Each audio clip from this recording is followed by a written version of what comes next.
Sarunu cikls Piestātne. Aktīva mēršadzniece, kas nepaliks malā un iesaistīsies dažādu jautājumu risināšanā, ja vien tas var palīdzēt mēršaga dzīves uzlabošanai. Sijā Kreses vadītāja Inese Lagsdiņa ir mūsu jaunās epizodes viešņa. Sveika, Inese! Sveiki! Ir sācies jauns gads. Vai tavā dzīvē jauns gads nozīmē arī kādas jaunas apņemšanās? Labs jautājums. Nē, es domāju par to nemaz. Apņemšanās. Nē, varbūt, jā. Pat nezinu, es godīgi, nezinu. Ir jāizdara tas, kas ir darāms.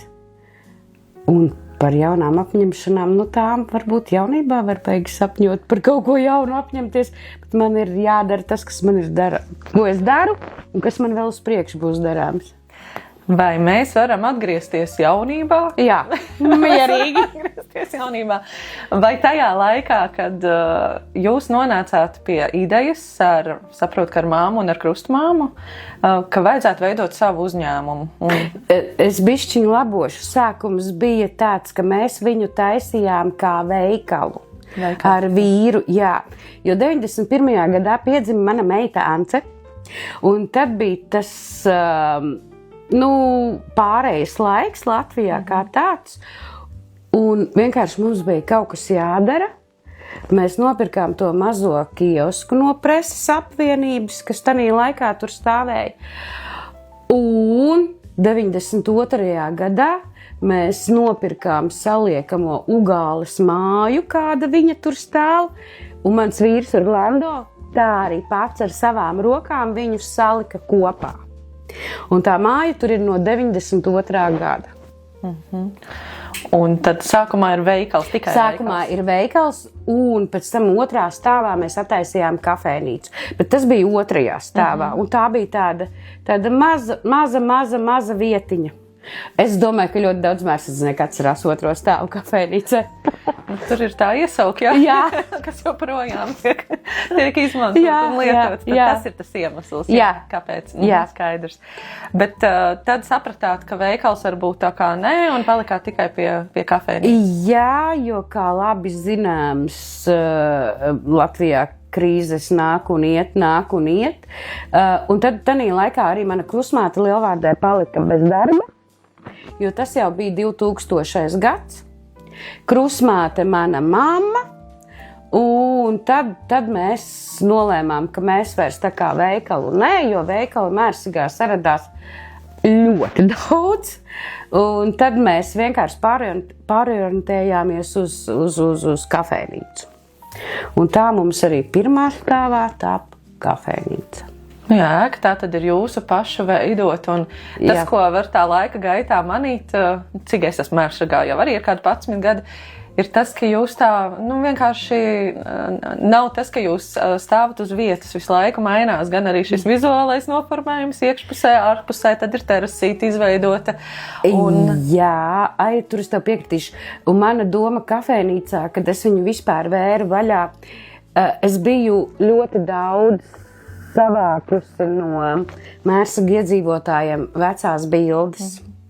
Un sakarā ar to, ka Mērsagā tanī laikā vispār nebija nekādas informācijas par Mērsaga vēstures attīstību, tad viņas man bija saliktas mazos rāmīšos pie sienas un ļoti daudz izziņas materiāls bija par to, kur tas ir, kā tas ir, no kā tas ir. Tur bija Upesgrīvas pēdējais burinieks, tās saucamās burinieku kāzas, kur laida iekšā to burinieku jūrā, un Mērsraga kanāls, un viss tāds. Un ļoti daudz man bija pie atvēršanas zvejnieku senlietas, kuras gan man godīgi jāsaka, vēja lukturis tika nozagts, aizgāja vienkārši, un autentiskās bildes arī no sienām tika tā kā suvenīrs paņemts līdzi, un tāpēc es jau viņas beigās vairs tikai pārfotografēju, un tad liku rāmīšos un liku pie sienām, jo, jā, bildes gāja ļoti daudz prom no sienām. Tādi ir mūsu cilvēki.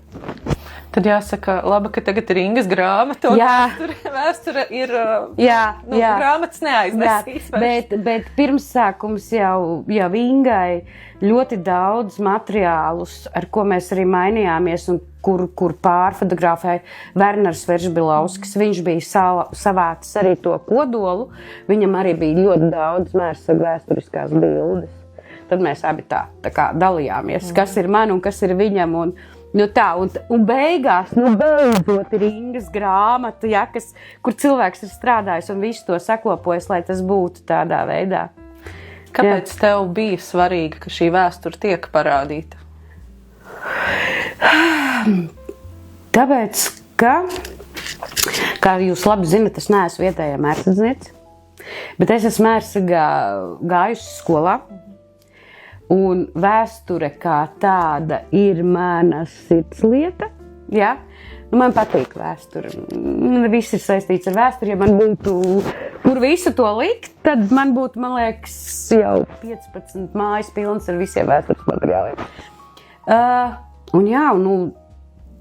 Un tie cilvēki, kas zināja Mērsaga vēsturi, viņi jau sāka lēnām iet prom, un tu jau to materiālu vairs tad nevari savākt, ja tu neesi viņu tā kā laicīgi vācis un salicis un nolicis, jo tad jau iznāk, ka tev ir jālasa, jāvelk no arhīviem ārā no tiem periodikas, kur vispār kaut kas ir rakstīts, tā mutvārdu vēsture, tā jau ir folklora, un tā jau ir daudz savādāk, un to jau katrs pasniedz tā kā uz priekšu tālāk un ar savu tā kā stāstījumu un versiju, tā kā Un tā, protams, ka viņi bija svarīgi, jo mums nekā Mērsagā nebija. Tagad mums ir Ozolkungam muzejs, kur ir savāktas tādas lietas, bet tas arī ir privātais muzejs. Tur arī ir jāpiesakās, lai tu aizietu un apskatītos. Tā, bet man bija centrā, man bija publiska vieta, un tur tu varēji redzēt. Jā, tagad, kad tu tā stāsti, tad es arī atceros, jo šobrīd vairs nav pie sienām tā tik izteikti, bet jā, tad pirms tiem 11 gadiem laikam vēl bija. Tagad es arī atceros, tā tiešām bija. Jā. Laiki iet un ir dažādas pārmaiņas, kurās mēs paši varbūt izvēlamies iekāpt un tādas, kas mūs pārsteidz negaidot un mūs noteikti pārsteidz šī te Covid laiks un tas, kas bija jums īpaši, bija tas, ja mēs aiztaisam durvis, tad mēs atveram logus. Kā jūs nonācāt pie šīs idejas, pie šī varianta, kas, manuprāt, tīri veiksmīgi arī darbojās? Tas bija, sākumā jau visu aiztaisīja, ciet pilnīgi un absolūti, tad mūs uz vasaru tā kā ļāva strādāt, un tad mums ātri tapa lejā tā terase, lai vispār būtu, kur ko palikt. Tas bija tāds interesants laiks, man ļoti patīk viņš. Un tad nāca rudens, un Deivids man saka, mam, taisīs ciet atkal. Es saku, mierīgi. Ja taisa durvis ciet, mēs taisam logu vaļā. Un līdz ar to arī radās mūsu sauklis. Ja mums liek aiztaisīt durvis, mēs atveram logu, jo tas nebija atrunāts ministra kabineta noteikumos nekur, jo to mēs varējām pilnīgi legāli darīt. Galvenais ir izdoma, jebkurā brīdī. Tas droši vien ir jūs tas trumps arī visu gadu laikā, kad darbojaties, bet ja tā jāpaskatās uz šo laiku, uz šiem gadiem, kas ir aizvadīti, kas ir bijis tas viss sarežģītākais? Kā to ņem? Viss sarežģītākais, laikam es varu pateikt, bija 2008. gads, 2008. gada krīze, 8. 9. gads. Jā, tie bija ļoti sarežģīti laiki, tie bija tādi smagi laiki. Jā, un starp citu no tā visa, kā es nezinu, vai jūs zinat, vai jūs nezinat, kad es pabiju ne tikai darba devēja lomā, bet es arī pati pabiju tanī laikā darba ņēmēja lomā, kad es tai vienā dienā iekāpu mašīnā un aizbraucu uz Holandi strādāt, uz pilnīgi nezināmu vietu, uz nezināmu sazvanījos, iekāpu, aizbraucu, nostrādāju 4 mēnešus, svešā vietā, svešā vidē, svešos cilvēkos un pabūt no darba devēja, darba ņēmēja lomā, tas bija vienkārši fantastiski. Man ļoti patika tā mana pieredze, ar ko tu apguvi. Un tad tu arī saprati, kā attiecās pret darba ņēmējiem, ko tu vari būt tanī laikā, kad tu dod otram darbu, nesaproti. Bet tad, kad tu iekāp tanīs kurpēs, tad tu saproti, ko tu noteikti tā vairs nekad nedarītu. Jā, no tā visa sausais atlikums bija tāds, kad es vienu meiteni no Holandas dabūju atpakaļ uz Latviju, kur ir laimīgi precējusies un dzīvo jau Latvijā un ir ģimene un ir bērni. Man patiesas prieks, ka vismaz vienu es dabūju jaunieti atpakaļ no... jā, bet ļoti daudz jauniešu palika Holandē un viņi tā kā, nemaz netaisās atgriezties Latvijā, bet viens ir manā kontā. Jā, un tā. Tā kā tie sarežģītie laiki ir nākuši gājuši, tā kā es vienmēr esmu teikusi, es jau no savas darba sākuma no 90 gadiem esmu dzīvojis vienā krīzē, otrā krīzē, trešā krīzē, tad bija saspiediet muguras kā pingvīni un sasildieties, ja, ka tā enerģētiskā krīze bija, ko mums Godmans skaļi deklarēja, bet kaut kā jau mēs esam uz priekšu tikuši. Un es teicu, es vienāreiz teicu draudzenēm, es nevaru vairs, man tās krīzes jau ir apnikušas. Es saku, visu dzīvi es būšu nodzīvojis tādās krīžu gaidībās no vienas krīzes otrā krīzē, tad Latvijas krīze, tad pasaules krīze, tad tas. Bet neko jau, būs jau labi. Jā, tas tā liek būt visu laiku modriem un neiesaisties un nedomāt, cik viss būs labi. Jā, jo katrā gadījumā, jebkura krīze atspoguļojās uz to, kad, jo es esmu pakalpojums sniedzējs, pirktspēja un viss pārējais, tas viss atspoguļojas uz visu tavu biznesu, tavu attīstību un visu pārējo. Ja nav cilvēkam pirktspēja, to arī nespēja attīstīties. Tas tā ir normāli. Ja mēs tā atmetam to, ka tu darbojies ēdināšanas jomā un paskatāmies uz mērsragu, kā tev šķiet, vai šī niša ir, vai ēdināšanas piedāvājumam papildus vēl tam, kas šobrīd ir mērsragā, būtu vēl pieprasījums un būtu vajadzība vēl pēc kaut kā? Noteikti, jā.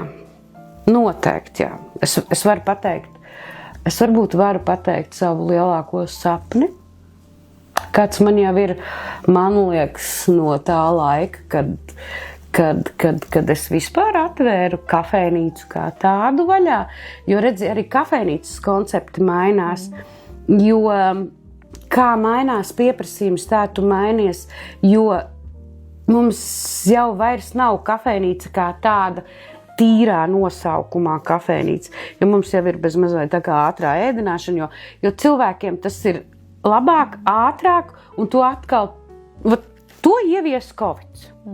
Ja? Tā kā tu atnāc pārēd un aizēji, ka tu tā kā baigi ilgi neuzturies, varbūt tagad ir atkal tas, ka tas cilvēks grib aiziet uz to kafejnīcu pasēdēt, ka viņš jau, ir ievilcis elpu, ka viņš to var izdarīt, tā kā. Bet mans lielākais sapnis ir Mērsagā restorāns. Bet tāds restorāns, kur ir tiešām, tā kā Mērsagas zivis. Es saprotu, ka tas ir dārgs, un tas ir, tāds sapņojams sapnis, bet, visus sapņus var izsapņot. Ar skatu uz jūru, vai ne? Jā. Jā. Jūra vienā pusē un liels akvārijas otrā pusē ar zivīm. Un baltiem skaistiem galdauktiem. Bet sapņus, ko mēs izsakam piestātnē, mēdz piepildīties. Tas mums no pirmās sarunas ar Ingu ir, es to visu laiku tagad paturu kā tādu atslēgu, ka, ja kaut ko pasaka, nav tā, ka nevajag savus sapņus tikai pie sevis. Nē, es esmu teikusi, jā, tad kāds sadzird. Jā, jo tāpat jau no gaisa nekas nenokrīt. Tas tavs sapnis vienalga ir jāmaterializē un viņš ir jāizliek un tādā veidā. Vai ar šī brīža zināšanām par to, ko nozīmē savus biznesus, Inese vēlreiz to pašu darītu? Aija, noteikti jā. Noteikti, jā, varbūt jaunībā kaut ko nedaudz savādāk. lai līdz tam visam nonāktu. Jā, noteikti, ja es kādreiz no kaut kā tā kā baidījos, varbūt tās bija tās krīzes, kas sit no viena gala uz otru galu. Varbūt no kaut kā es baidījos, tad noteikti tagad es darītu savādāk. Es mazāk baidītos, bet es darītu, jā. Ko tu varētu ieteikt tiem cilvēkiem, kas tā kā vēlētos uzsākt savu uzņēmēju darbību, bet varbūt šobrīd vēl tā kā baidās? Kas būtu tas, ko vajadzētu tā kā ņemt vērā? Jo, tā kā arī... Zini, kā ir, ja baidīsies, neuzsāks nekad neko. Nevajag baidīties, vajag vienkārši darīt. Un tad tu redzi, vai tevi sit, vai tevi nesit, vai tev aiziet, vai tev neaiziet. Tas tā kā tagad moderni teikts. Vai nu sajies, vai nu nesajies. Tad vienkārši nebaidīties. Tas man patīk no jaunieša. Sagāja! Visus šos gadus, kas ir saistīti ar ēdināšanu, ja es pareizi saprotu, strādāju tandēmā ar mammu. Jā. Tā ir taisnība. Jā. Kā tu raksturot šo sadarbību? Jo tas tomēr nav, tas ir tavs tuvākais cilvēks, tā varētu teikt. Vienkārši fantastiski. Nē, kā jebkurā darbā ir labās dienas un ir sliktās dienas. Ir dienas, kad mēs nerunājam, un ir dienas, kad mēs runājam. Ja ir tas jautājums, vai ja tas būtu tā kā svešs cilvēks, ja, tad varbūt šīs nerunāšanas nebūtu, ja tev vienkārši jāklusē un kaut kā jāpārkā pāri. Jā, bet ar māmu, saprot, ir vieglāk. Tu ar māmu, mums vajadzētu to un to. Viņa man saka, bet tu man tikai uzraksti uz papīra tehnoloģisko karti, tad es izdomāju. Es saku, mamma, varbūt, ka mums vajadzētu to un to. Tu izdomā, tu saliec uz papīru, un es viņu tā kā realizēšu, ja? Tāda mums ir tā sadarbība. Un es saku, mamma, man šitas laikam nepatīk, es tādu ēdienu tā kā negribētu, varbūt, ka taisam kaut ko citu. Labi, man saka, redzi, tur ir tas. Tad viņi saka, es tos jūs jau no laika ēdienas nesaprotu. Tad Ants atkal saka, Ome, mācies, lūdzu, taisi. Jā, bet man liekas, ka mājas tanti ir apbrīnojumi ar to, ka viņi tiešām tam laikam iet līdzi. Jā. Viņai patīk jauniešos, un viņa ir savējais jebkurā gadījumā. Un tas, ka tev ir tā drošības sajūta, ka ir uz ko paļauties, vienmēr, man liekas, tas lielais pluss arī. Ko tu no mammas esi centusies iemācīties un paņemt savā dzīvē?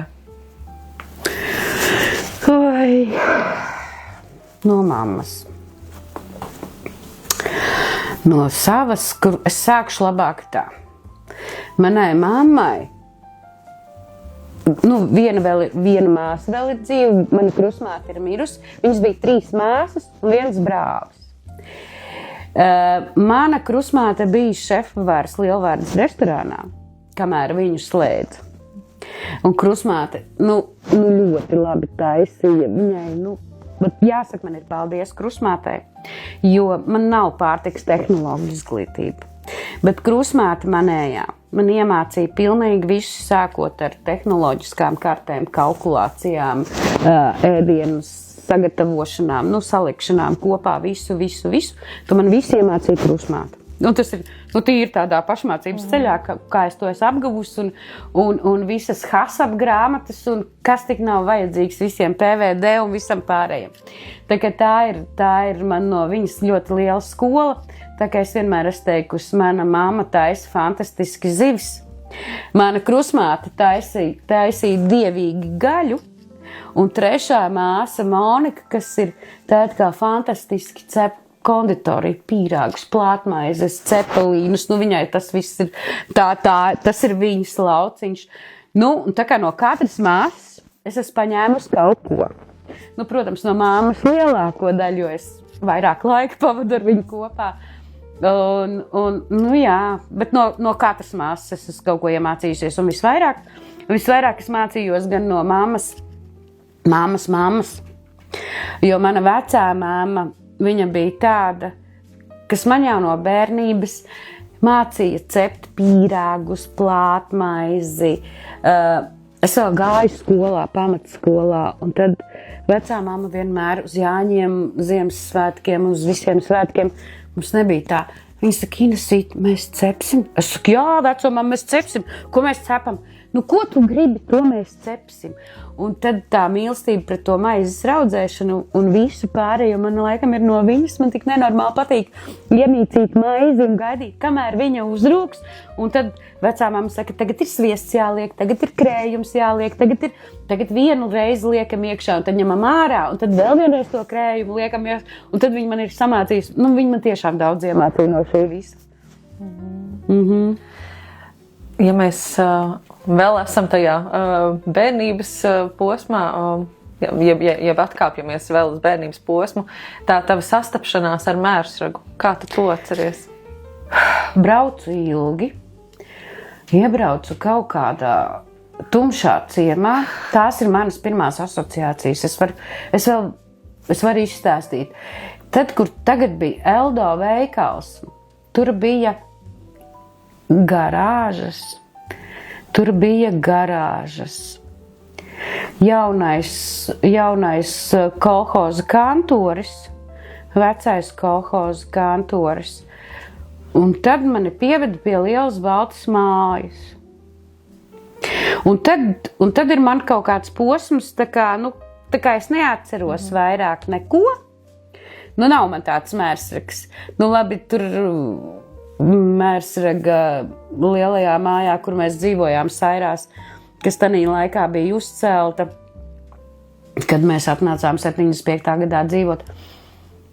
Un tad man ir tādas asociācijas no tā brīža, no bērnības, tad, kad man piedzima brālis. Un tad, laikam, es paliku lielā māsa. Un tad man ir vairāk, bet man patīk, jo šodien mums ir ārā putenis. Un tad bija tās ziemas dziļas, augstas un sniegotas. Un tad pie Sairās dzīvoja tāds Grundāna Alvils, kas skaitījās lielie puiši. Tad bija Jānis Grīnbergs, man liekas, Inesē brālis. Un viņi katru gadu no ledus, no sniega un ledus klučiem taisīja tās sniega pilis un mājas, un tad viņi nolēja ar ūdeni viņus. Un viņi stāvēja ļoti, tās ir tās bērnības asociācijas. Un viņiem bija sniega vīri, kaut kādus 3 metrus augsti tādi, ko viņi tik nedarīja. Bet tās ir bērnības atmiņas ar ziemu, ar sniegu. Ja man prasa, kas ir ziema un sniegs, tad man pirmais acīs asociējās ar tajiem sniega pilīm, bunkuriem, ko viņi tur taisīja no ledus. Un tiem lielajiem sniega vīriem, tas jā, daudz bērnu tanī mājā. Ļoti daudz, kā jaunie speciālisti sanākuši. Tāpat skolotāji bērni un visi, bet vēl vairāk bērni atnāca uz Mērsagu, tad, kad nodevu Sairas, tad uz kolhozu atnāca vēl vairāk speciālisti. Un tad mēs bijām ļoti daudz bērni Sētā. Tas, ko mēs varētu tagad ļoti cerēt, ka tā būs. Jā. Jā, mēs bijām tiešām. Un tad mums bija viena māja pret otru māju, un mums bija interesanti, jā. Es nolasīšu dažus teikumus, kurus man par tevi iesūtīja. Tev būs jāuzmina, kas to varētu būt teicis. Stingra, bet ar ļoti plašu sirdi, izpalīdzīga un ļoti, ļoti gādīga, sabiedriski aktīva, vairāk rūpējas par citiem un bieži aizmirst par sevi. Tiek reizēm saukta par torpēdu, jo, ja kurs ir uzņemts, tad līdz galam. Tā noteikti ir mana meita. Tā ir gan tava meita, gan tavs dēls, jo viņi īstenībā tā kā sūtīja katrs atsevišķi, bet tie raksturoju bija ļoti, ļoti līdzīgi. Jā, tā torpēda varētu būt, ka lika to saprast, kas ir sūtījis, jā. Tu esi 2 bērnu mamma, un to piederības sajūtu mērsragām var redzēt arī viņos. Mēs redzam, lai gan Deivids jau sen jau vairs nav mērsragā, viņš te ir visu laiku ar savām idejām oriģinālajām. ar vēlmi, lai tiešām arī te notiek tādas interesantas lietas, arī šī kino siena, kas bija pie Delfīna sienas rādīja šīs kino seansus, un šogad, cik es saprotu, arī būs zinātņu festivāls. Jā, par to kaut kas ir zinātnes festivāls, un Anci savukārt ievies šo Zvejnieku ielas tirdziņu, un es domāju, Anci atcerēsies arī no tā laika, kamēr viņi strādāja šeit Mēršagā, kā ļoti izpalīdzīgu, pretim nākošu un labu cilvēku, kas tiešām, kas ir gatavs darīt. Un abi šie tavi bērni ir tādi brīvprātīgo darbu, varētu teikt, tiešām pārstāvētāji Mēršagā. Kā tu Tā domā? ir viņu dzimtā vieta. Tā ir viņu dzimtā vieta. Un tev pašam ir jāpastāv par to vietu, kur tu dzīvo. Jo savādākā jau nekas nebūs. Ja mēs katrs nepastāvēsim par to vietu, kur mēs esam, tas ir guļamvagons. Mēs atnākam, pārguļam un viss. Bet es pieļauju domu, ka tas jau ir tas, ka jūs kā ģimene esat viņiem to tā iemācījuši. Ir jau cilvēki, kas pasaka, ka te nekas nenotiek, es eju meklēt kaut ko labāk, ja? Un te neko neieguldīs. Tā kā ir jau divi varianti. Es saku, viss ir slikti un neko nedara, lai būtu labāk. Vai saskatīt iespējas un mēģināt kaut ko darīt. Es nezinu, vai tu atceries, bet viens vēl ir kafejnīcā palicis, kad nāk iekšā pa durvīm ir teksts pie jūras dzīve mana. Tāds liktenis man lems. Man liekas, ka tie vārdi tur ir. Deivids mācījās vēl kaut kādā, es nezinu, ne tā pamatskola vai vidus.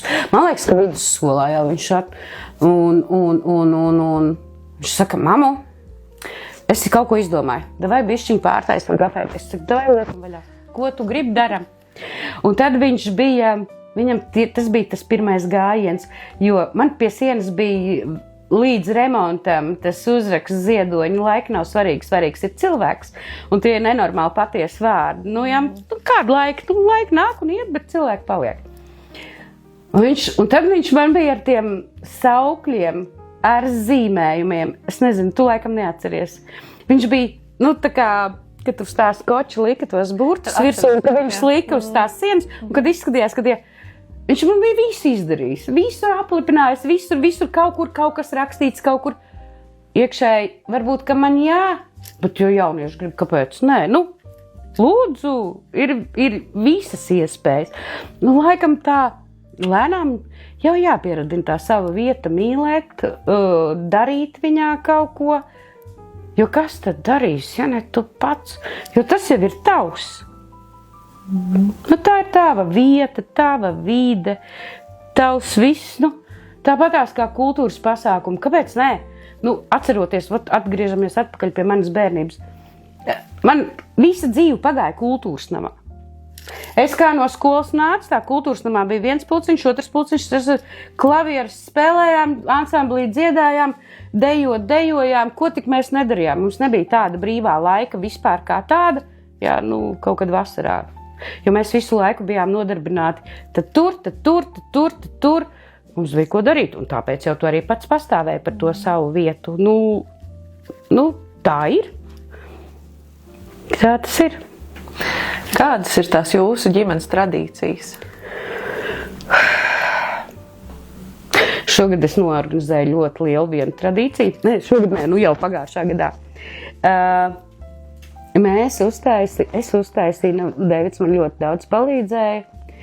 Mēs uztaisījām dzimtas salidojumu, bet dzimtas salidojumā mēs paņēmām no mammas puses radus, jo vieglāk jau parasti ir no tēva puses, saka, tā kā no tēva pusēm salasīt, bet mēs ņēmām par mātes līniju. Mēs pie tā ar Deividu nostrādājām kaut kādus 2 mēnešus ar visām baznīcas grāmatām, ar visiem arhīviem gulbenēs un kur nezinu tikai un kā nezinu tikai. Jā, bet izdevās. Mēs bijām kaut kādi cilvēki 70. Kas principā varētu būt pirmoreiz arī tikušies? Bija ļoti daudz, kas pirmoreiz tikušies. Mamma tās savas māsītes tā kā zināja, bet bija tādi, ko es varbūt redzēju pirmoreiz, un lielākais pārsteigums man bija tāds, kad atbrauc viena mammas māsīca, kur atved man bildi parādīt, ka viņa ar manu tēvu ir Lielvārdē gājusi kopā vienā klasē, ko es pat nezināju. Ja? Nu, tas tā interesanti. Nu, tāda visādi interesantas lietas salikās kopā. Tradīcijas mums ir, mūsu ģimenes tradīcijas, ir Ziemassvētki. Tā ir neatņemama sastāvdaļa. Nu, mums jebkur reiz varētu būt tradīcija, kad mēs visi esam mājās un visi esam kopā. Lai nav tā, ka viens ir tur, viens ir tur, viens ir tur, viens ir tur, bet kad mēs esam kopā, jā, mums ir forši. Mēs iepriekšējā epizodē ar Gunteru daudz pieminējām divas aktīvas iedzīvotāju padomas dalībnieces, bet nenoliedzam tu esi tikpat aktīva kā šīs pieminētās dāmas, un arī tu darbojies iedzīvotāju padomē.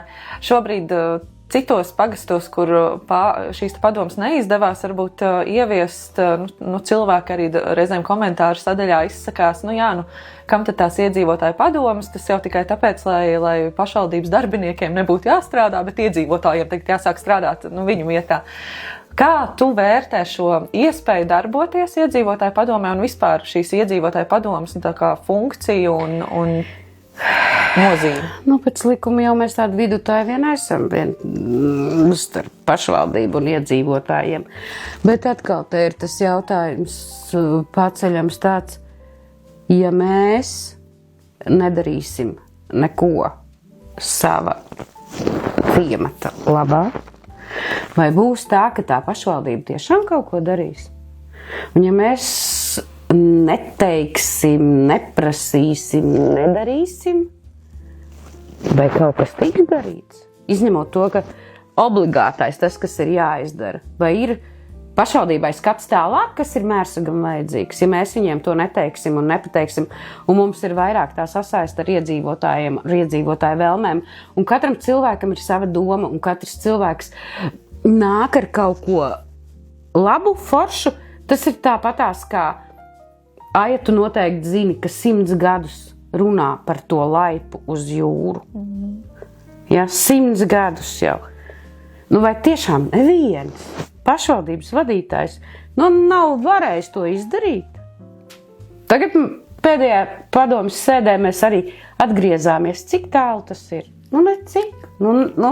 Iedots kaut kādā tālsos, kaut kur ja viņš ir nolikts. Bet ir jādara. Ir vienkārši jādara. Jā, kā tādi atgādinātāji. Tā funkcija pat, īstenībā ir arī vajadzīga, jo tieši tā, katrs jau ir tajos savos darbos, tie darbi ir... Jā, daudz. Ir daudz, un ir labi, kad kāds atkal norāda uz kaut ko, kam jāpievērš tā laipa jau ir tikai viens, mums taču ir daudz darāmais. Varbūt, ja mēs būtu vēl nedaudz aktīvāk un iesaistīšu to sabiedrību. Varbūt, ka mēs būtu ganējuši tiem groziem tur to līdzdalības naudiņu, ko mēs nedabujām. Tāpēc, ka maz laika bija, lai tiem cilvēkiem to izstāstītu, kāpēc to funkciju, tāpēc viņš funkcionāli vispār tur ir vajadzīgs, ja? Jo mums jau ir, Tā. Bet, jā. Iesim uz to, ka tagad cilvēki ir iepazīstināti, ka tādi projekta konkursi ir, un varbūt, ka nākamreiz mums izdodas atkal pārspēt. Kreses, šī kafejnīca Kreses pagājušajā gadā ir bijusi ne tikai vieta, kur atnākt pasūtīt ēdienu, bet arī vieta, kurā nest grāmatas. Un pēc tam tās tika dāvināts bibliotēkai, un jūs katram dāvinātājam bijat sarūpējuši arī tādu saldu našķi par pateicībā par to. Tāpat Kresēs pirmo reizi arī notika šī Mēršaga brīvprātīgo ugunsdzēsēju biedrības tikšanās un izveide. Un ne tikai Kresēs, bet Inesē ar saviem kolēģiem un ģimenes cilvēkiem ir redzēta arī ielās, piemēram, svētkos, kad kaut kas ir nogājis greizi un ir steidzami kaut kas jālabo un jāsaorganizējās, lai visu vērstu par labu. Arī es personīgi atceros to laiku, atkal minēšu pirms 11 gadiem, kad es sāku strādāt Mēršagā, un man bija ar jums, ar tevi un tavu māmu tā pirmā tikšanās Mēršaga tautas nama virtuvītē, pēc kaut kāda pasākuma tur tika mazgāti trauki, un jūs bijāt pirmie cilvēki, tādi no man nezināmie cilvēki tajā brīdī, kas pateica, tev kaut ko vajag palīdzēt, tu droši saki. Un tajā brīdī, kad es tāds jauns darbinieks, gados jauns un nepieredzējis, nonācis tādā vietā, kur tev tiešām vairāk ir sveši cilvēki nekā zinām, tas bija tāds ļoti, ļoti liels atsvars un tāda atbalsta sajūta vienkārši. Un ar šo uzskaitījumu man gribas teikt, ka neskatoties uz to, kāda ir laika, vai tas ir tagad vai senāk, tu vienmēr esi bijusi kā tāds atbalstošs cilvēks, un to arī tev bērni saka, ka tu palīdzi, ka tu esi kā tāds glābējs un bieži vien domā vairāk par citiem, varbūt aizmirstot pat par sevi un nedomājot tik daudz par sevi. Un arī šīs tavas ģimenes aktivitātes ir, protams, ļoti novērtējamas. Ja mēs tagad apskatāmies no tava skatu punkta, atskatoties uz dažādām šīm aktivitātēm gadu laikā, kas ir tas tev, kas pašai palicis visvairāk prātā? Tās ir tās brīvprātīgās lietas, varbūt, kas ir darītas, kas tev ir licies, cik forši, ka es tam pieslēdzos vai to izdomāju, ka mēs to darījām ar kādiem varbūt kopā, un ka tas ir izdarīts un paveikts. Tas jau tik daudz ir darīts. Ja daudz ir. Es nevaru visu atcerēties. Pēdējais, kas man visvairāk stāv prātā, bet tas nav tā kā pēdējais Ancei, bet pirmais Zvejnieku ielas tirdziņš. Mām, es saku, man vajag siena vāļus, tos klučus. Es saku, Ance, kur? Zvanam Tukumā. Es saku, braucam pakaļ uz Tukumu. Tagad atvedam mēs, es izņemu no mašīnas, bet es saprotu, man taču ir sabiedriskā ēdināšana. Man tā mašīna visa pilna ar sienu. Es saku, labi, māsa, es iztīrīšu to mašīnu, viss būs kārtībā. Mamu, bet man vispār vajag arī tas kukurūzas vāls. Es saku, māsiņu stājies laukā un lasīs tās vālas kukurūzas. Tad mēs pa nakti tos karodziņus kārām, ko mēs tikai nedarījām uz to Zvejnieku ielas tirdziņu. Tā nākošā gadā es aizbraucu pie savas draudzenes vīrmātes uz Vilci. Viņi mums piekrāmēja pilnu to mašīnas bagažnieku, visu mašīnu ar ķirbjiem. Mēs no Vilces savedām ķirbjus, es nezinu, kaut kādus 20. Tā bija darīšana, tā bija tāda, ka tev ir aktīvi kaut kas jāizdara, jā. Jebkas, ko vajag, to daram. Vajag rokas, ejam, daram. Bet galvenais jau ir runāt un prasīt, jo izdarīt jau var jebko. Jā. Kā tev šķiet, ko Mērsraks ir ieguvis, ja mēs skatāmies uz šodienu, tā kā laika gaitā, ko ir ieguvis un ko varbūt zaudējis? Kas ir tas, kas mums tagad pietrūkst, un tas, kas mums ir tāds, tas ir forši, ka mums ir. Man liekas, ka mums ir forša komanda iedzīvotāju padomē, kad ar to mēs arī daudz iegūsim, kad ir jaunas domas, jaunas idejas, un ka nav tikai tas, ko tu teici, neiet te nekas, bet kad ir tieši tie cilvēki, kas domā tā, kad ir jādara, tad arī aizies, nevis tā, nekā neiet, mēs neko varam nedarīt. Ko Mērsraks ir zaudējis? Zini, kā ir, ja beig uz atpakaļ nevar skatīties, ir jāskatās uz priekšu, kas ir bijis, tas ir bijis. Ir jādara tā, lai tu radi to savu vidi un vietu vēl labāku nekā viņi ir bijusi. Jo tas ir tāpatās, kā ļoti daudz raud par to estrādi, kas vairs nav, ja? Bet nav jau teikts, ja viņi būtu palikusi, ka viņi ietu, ka tas ir tas labākais moments. Vai ne? Tā kā... Jo mums jau jārada ir kaut kas cits, lai mums ir kur piesaistīties. Tādā veidā. Jā, man patika šī gada ideja par čiekuru atvēršanu. Tas bija arī tāds baigi labais moments, kad, čiekurs, bet man gribējās nedaudz to konceptu savādāku. Tanī jautājumā, kad es gribēju dabūt, lai tie bijušie strādā, bet viņi tā kā tam nepiekrita, jo tas būtu vēl foršāks moments, jo es jau nebiju tam čiekuram tā kā piederīgi tur tāda. Tas nebija mans. bet izdevās, man liekas, ļoti labi un ļoti jauki, un cilvēku atsaucība ir liela. Tā kā nevajag skatīties uz atpakaļ, ko mēs esam zaudējuši. Tas, kas ir zaudēts, tas ir zaudēts. To vairs, mēs nevaram atgriezt. Bet jāskatās uz priekšu, ko mēs varam iegūt. Ko mēs varam iegūt? Mums vienalga ir jāiegūst daudz vairāk. Mums ir jāatstājas sevis mērsagā daudz vairāk, daudz attīstītāka vide, nekā viņa ir bijusi līdz tam, jo visi dzīvotāji padomju laikos bija tas kolhods. Vēl daudziem ir atmiņās, ja? Tā bija tā. Kāpēc tu kaut ko nedari, lai būtu vēl labāk? Ja? Tu atbrauc uz šejieni kā uz atpūtas vietu, strādātu tā kā kaut kur citur, bet te nekā nav. Tad brauc un rādi.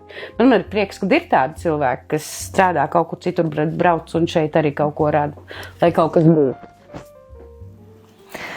Mūsu iepriekšējā sarunā Gunters atstāja jautājumu. Jā. Un varbūt, ka tas mazliet tagad sakritīs ar to jaunā gada apņemšanos. Jo jautājums bija tāds, kāds būs tavs personīgais ieguldījums Mēršaga pagasta dzīvē 2026. gadā? Šauba nav, ka tavs ieguldījums noteikti būs, bet varbūt, ka tiešām ir kāds konkrēts. Personīgais. To, ka fizisko darbu es ieguldīšu Mērsagā, tas ir viennozīmīgi, to es zinu. Arī noteikti nedaudz intelektuālo, to es arī zinu, bet tīri tādu, kā varētu būt kā apņemšanās.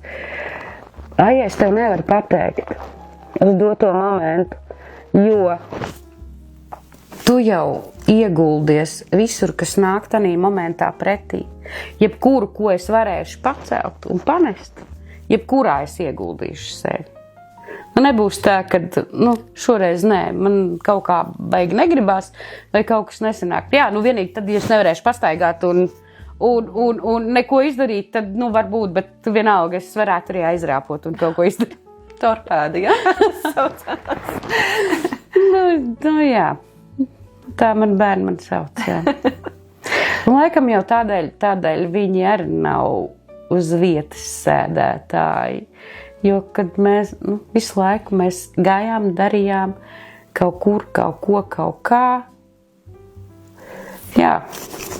Viņi jau arī nečīgs, tā te nekā nav un te nekā nebūs. Tik, cik tu pats darīsi, tik arī būs. Kāds būs tavs jautājums mūsu nākamās epizodes? Jā, saistībā ar to, ka man ļoti patīk maize. Man patīk cept maizi. Covida laikā, starp citu, es cepu mājās maizi, jo mēs uz veikalu negājām. Es iemācījos cept rupmaizi, baltmaizi, salckābu maizi man vecāmām iemācīja cept. Mans jautājums nākošajam būs tāds, bez kā nevar izcept maizi? Ļoti labs jautājums. Paldies par šodienas sarunu. Mazliet emocionāli teikšu, jūtu un gan no tavas puses, gan arī pašai šīs emocijas tiešām raisījās.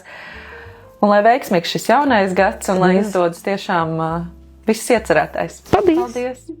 Paldies arī jums, ka skatījāties!